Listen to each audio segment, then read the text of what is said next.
Hi, this is Mashnu, and okay, this is going to be just a short video to tell you about this tournament that I played last weekend.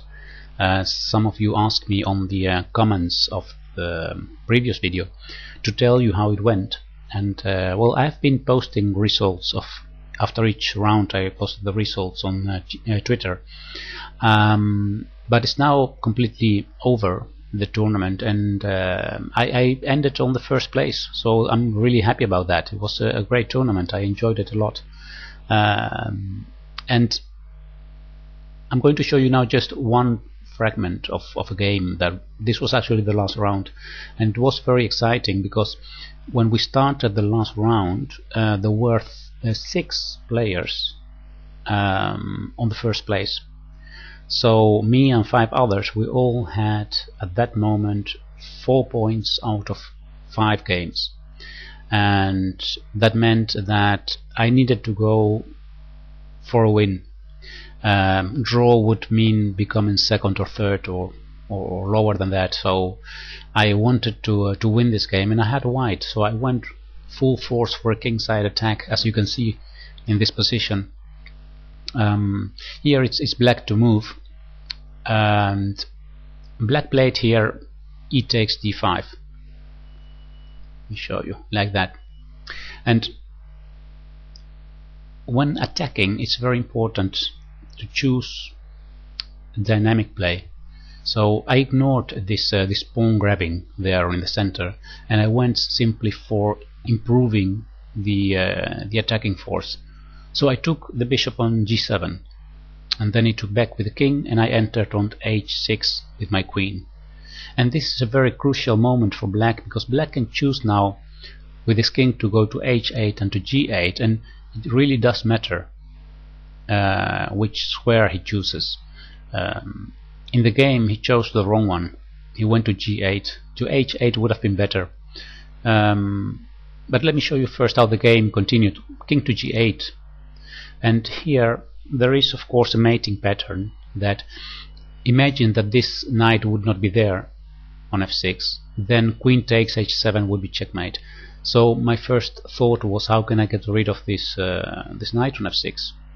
Now one very straightforward plan is to play g4, g5, threatening the knight on f6. Another idea could be to see if knight takes d5 works, attacking the queen and the knight on f6.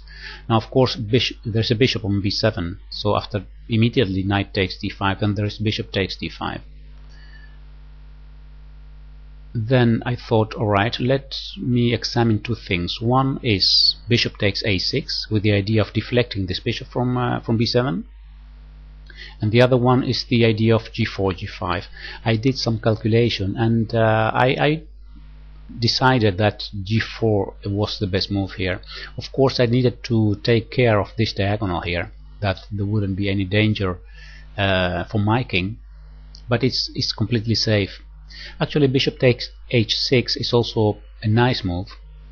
If black takes, of course he loses immediately with knight takes d5. The queen is attacked, the knight is attacked, so there is a checkmate soon. But of course black is not forced to take on a6. It can simply ignore this and take, for example, d takes e4, and then this whole idea of knight to d5 doesn't work. So what I did is just take my time and calculate what happens after g4, and this is absolutely winning. My opponent played d4 and I played g5. Now the knight went to h5, blocking the h file, and perhaps many players would play here immediately bishop takes h5 with the idea of g takes h5, rook takes h5, and then threatening checkmate on h7.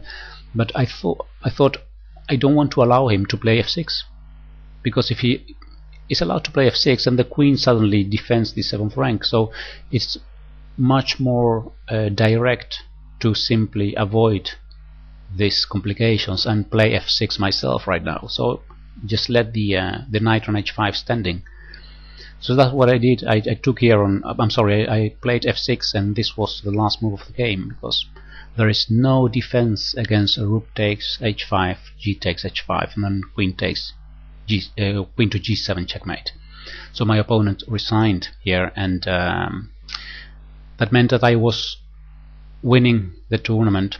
The other games, the other two games of this other players that had the same amount of points that that I had, those games were also decided. So we ended actually 3 of us with the same amount of points, 5 out of 6.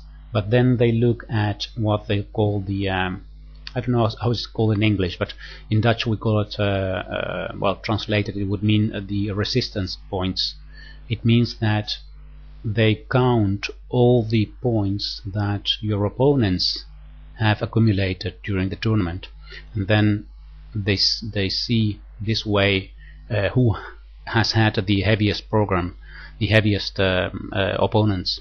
So that's when that was done, then the result was that I was officially the number 1. Now let's have a short look at a return to a position that was crucial after the check on h6.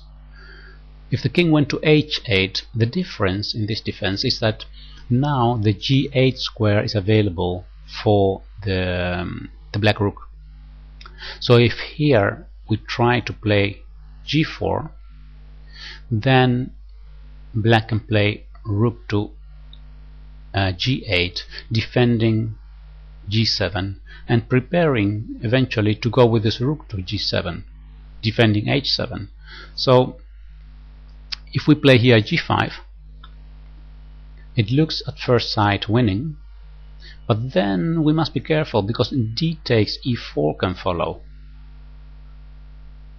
and there are some counter threats here. Taking the knight on f6 would be a mistake because of e3 check. And now if I go to g1, then we see the power of this rook on g8, g takes f5 check, suddenly black is winning.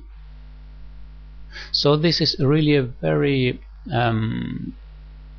a delicate position. Of course we don't need to play it like this with white. Let's see, after g5, d takes e4, we need to be careful and not perhaps going right now with the king to g1 would be good. King to g1, going out of this discovered check there, but he can take on f5, and now this rook is very strong. So this would have been actually much tougher to play this king to h8. Actually here, better than playing g4 would be to play bishop takes a6. So the other plan, let's say. Black must not take, because the same idea, knight takes d5 follows. So here black would have to take on e4, and the fight would continue. There are different options here for white. One of them, for example, is to play queen to g5 or queen to h5, attacking the knight on f6, and then trying to continue the attack. But I think that the game would have lasted much longer if we would have played the king to h8. So that was actually the main mistake, defensive mistake that he made. He went with the king to g8, and that's wrong. All right, so that was it.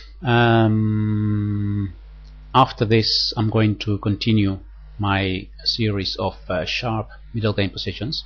So I'm going to search for some interesting grandmaster games with instructive positions about calculation and attack and tactics and things like that. Alright, I hope you enjoyed this one, and thank you all very much for your comments and your Twitter messages, and I'll see you next time. Alright, thank you, bye bye.